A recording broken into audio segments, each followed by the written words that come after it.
بسم اللہ الحمدللہ والصلاة والسلام علی رسول اللہ وعلی آلہ وصحبہ ومن والہ۔ ہماری اس مجلس کا عنوان ہے اللہ کے نبی علیہ الصلاۃ والسلام بحیثیت قائد۔ اللہ کے نبی صلی اللہ علیہ وسلم کی سیرت کے تمام تر پہلو ہی ایسے ہیں کہ جن میں آپ علیہ الصلاۃ والسلام کی اتباع کی جا سکتی ہے اور آپ ایک اسوہ اور ایک رول ماڈل کی حیثیت رکھتے ہیں،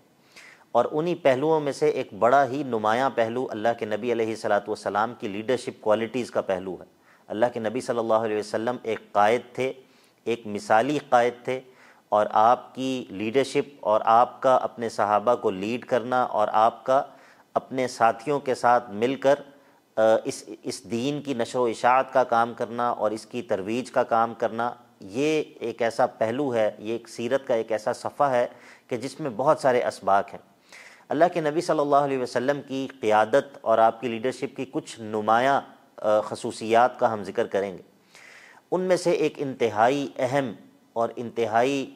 قیمتی وصف جو کہ اللہ کے نبی صلی اللہ علیہ وسلم کی دعوت اور آپ کی قیادت اور آپ کی لیڈرشپ کے اندر پایا جاتا تھا، وہ یہ تھا کہ آپ کا ویژن اور آپ کا ہدف وہ انتہائی واضح تھا،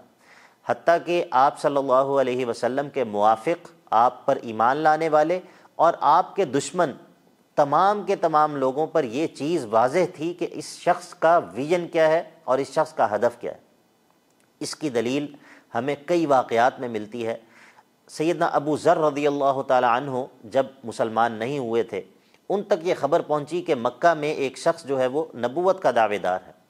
سیدنا ابو ذر رضی اللہ تعالی عنہ نے اپنے بھائی کو مکہ کی طرف روانہ کیا اور کہا کہ تم جاؤ اور جا کر اس نبی، وہ شخص جو کہ نبی ہونے کا دعوے دار ہے، اس کے حالات معلوم کر کر آؤ۔ جب سیدنا ابو ذر رضی اللہ تعالیٰ عنہ کے پاس ان کے بھائی مکہ سے حالات معلوم کر کر واپس لوٹے تو انہوں نے ان سے دریافت کیا کہ آپ جس شخص کے پاس سے آئے ہیں اس کی کیا دعوت ہے؟ سیدنا ابو ذر رضی اللہ تعالیٰ عنہ کو ان کے بھائی نے کہا کہ میں جس شخص کے پاس سے آیا ہوں وہ میں نے اس کے اندر دو چیزیں دیکھی ہیں، ایک تو یہ کہ وہ سچائی کا اور پاک دامنی کا حکم دیتا ہے، اور دوسرا یہ ہے کہ وہ کچھ ایسا کلام پڑھتا ہے جو کہ بڑا خوبصورت کلام ہے لیکن وہ شعر نہیں ہے۔ دیکھیے، ایک ایسا شخص جو کہ مسلمان نہیں ہے لیکن وہ اللہ کے نبی صلی اللہ علیہ وسلم کی دعوت کو بالکل وضاحت کے ساتھ جو ہے وہ بیان کرتا ہے۔ اسی طرح ہرقل کے دربار میں جب ابو سفیان کے ساتھ ہرقل کا مکالمہ ہوا اور ڈائلاگ ہوا، تب ہرقل نے ابو سفیان سے دریافت کیا کہ اس شخص کی دعوت کیا ہے، وہ تمہیں کس چیز کا حکم دیتا ہے؟ تو ابو سفیان نے کہا کہ وہ ہمیں اس بات کا حکم دیتا ہے کہ ہم اکیلے اللہ کی عبادت کریں اور اس کے ساتھ کسی کو شریک نہ ٹھہرائیں، وہ ہمیں نماز کا حکم دیتا ہے، اور وہ ہمیں سچائی اور پاک دامنی کا حکم دیتا ہے۔ دیکھیے، اللہ کے نبی علیہ الصلاۃ والسلام کی دعوت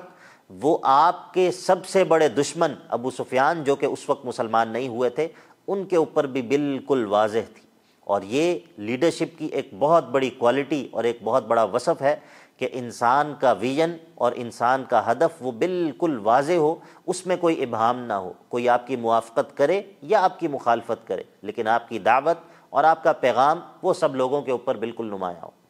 ایک دوسرا وصف جو کہ اللہ کے نبی صلی اللہ علیہ وسلم کی قیادت کے اندر پایا جاتا تھا وہ یہ تھا کہ آپ خود اپنے عمل کے ذریعے لوگوں کو لیڈ کرتے تھے۔ آپ اپنے عمل کے ذریعے لوگوں کے لیے ایک اسوہ بنتے تھے اور لوگ آپ کے عمل کو دیکھ کر آپ کی پیروی کرتے تھے۔ ایسا نہیں تھا کہ اللہ کے نبی علیہ الصلاۃ والسلام صرف لوگوں کو کچھ کرنے کی دعوت تو دیں لیکن خود جو ہے وہ اس عمل سے پیچھے رہیں۔ اللہ کے نبی صلی اللہ علیہ وسلم اور دیگر انبیاء بھی اللہ رب العزت نے ان کے بارے میں یہ بات ذکر کی ہے کہ وہ یہ اعلان کیا کرتے تھے وَأَنَا أَوَّلُ الْمُسْلِمِينَ وَأَنَا أَوَّلُ الْمُؤْمِنِينَ، کہ اے لوگو، اگر ہم تمہیں کسی چیز کی طرف بلا رہے ہیں، اگر ہم تمہیں کسی چیز پر ایمان لانے کی دعوت دے رہے ہیں تو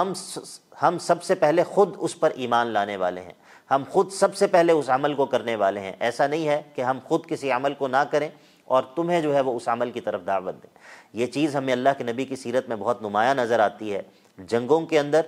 ان جگہوں پر اللہ کے نبی علیہ الصلاۃ والسلام کو صحابہ تلاش کرتے تھے کہ جن جگہوں پر جنگ سب سے زیادہ گرم ہوتی تھی۔ صحابہ کہتے ہیں کہ بعض دفعہ اللہ کے نبی علیہ الصلاۃ والسلام اکیلے کسی جگہ پر کھڑے ہوتے تھے اور اس مقام پر وہ مقام ایسا ہوتا تھا کہ وہاں پر بڑے بڑے بہادر لوگ بھی کھڑے ہونے سے کترا رہے ہوتے تھے۔ اللہ کے نبی علیہ الصلاۃ والسلام اپنی تواضع کے ذریعے صحابہ کے لیے ایک جیتی جاگتی مثال تھے۔ اللہ کے نبی علیہ الصلاۃ والسلام کی مجلس میں جب کوئی شخص باہر سے آتا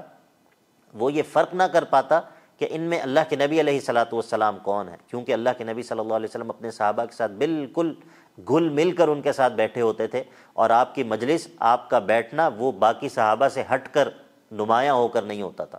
اسی طرح جنگ خندق کے موقع پر اللہ کے نبی علیہ الصلاۃ والسلام نے خود اپنے صحابہ کے ساتھ خندق کو کھودنے میں حصہ لیا۔ تو گویا کہ اللہ کے نبی علیہ الصلاۃ والسلام ایسے قائد اور ایسے لیڈر نہیں تھے کہ جو کہ خود ایک اونچی جگہ پر بیٹھا ہو اور باقیوں کو جو ہے وہ کام کرنے کی اور باقیوں کو جو ہے وہ ہدایات دیتا ہو، لیکن خود جو ہے وہ عمل کے ساتھ اس میں حصہ نہ لیتا ہو۔ اسی طرح اللہ کے نبی علیہ الصلاۃ والسلام کی قیادت اور آپ کی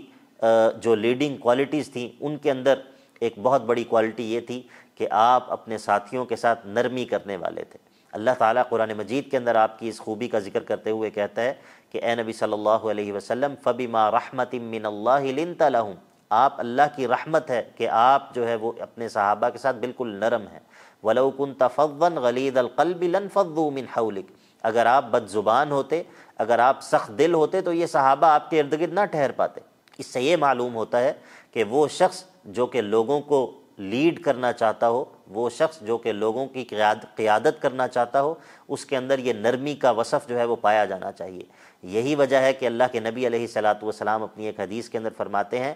کہ کوئی بھی ایسا نبی نہیں ہے جس نے بکریاں نہ چرائی ہوں۔ اور صحابہ نے پوچھا اے اللہ کے نبی علیہ الصلاۃ والسلام کیا آپ نے بھی بکریاں چرائی ہیں؟ اللہ کے نبی علیہ الصلاۃ والسلام نے کہا ہاں، میں بھی مکہ کے اندر کچھ قیرات کے بدلے کچھ قراریت، یعنی کہ جو کہ دینار کا ایک حصہ، درہم کا ایک حصہ ہوتا ہے،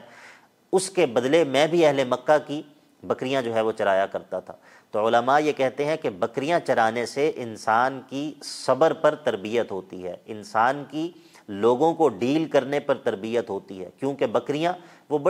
بڑا کمزور سا جانور ہے اور وہ بڑی جلدی بکھر جاتی ہیں۔ تو جو شخص بکریوں کو چراتا ہے اس کو لوگوں سے ڈیل کرنا اور لوگوں کو لے کر چلنا، اس چیز پر اس کی تربیت ہوتی ہے، اور اللہ رب العزت اپنے انبیاء کو اس تربیت سے گزار کر پھر نبوت جو ہے وہ عطا کرتا ہے، کیونکہ نبوت پوری امت اور امت کے مسائل اور ہر طرح کا پس منظر رکھنے والا شخص اور طرح طرح کے افراد، ان تمام افراد کو ڈیل کرنے کا نام ہوتا ہے، ان تمام افراد کے مسائل کو سننے اور ان کی رہنمائی کرنے کا نام ہوتا ہے۔ تو اللہ کے نبی علیہ الصلاۃ والسلام کے یہ اوصاف کہ آپ میں نرمی پائی جاتی تھی، آپ کے اہداف بالکل واضح ہوتے تھے،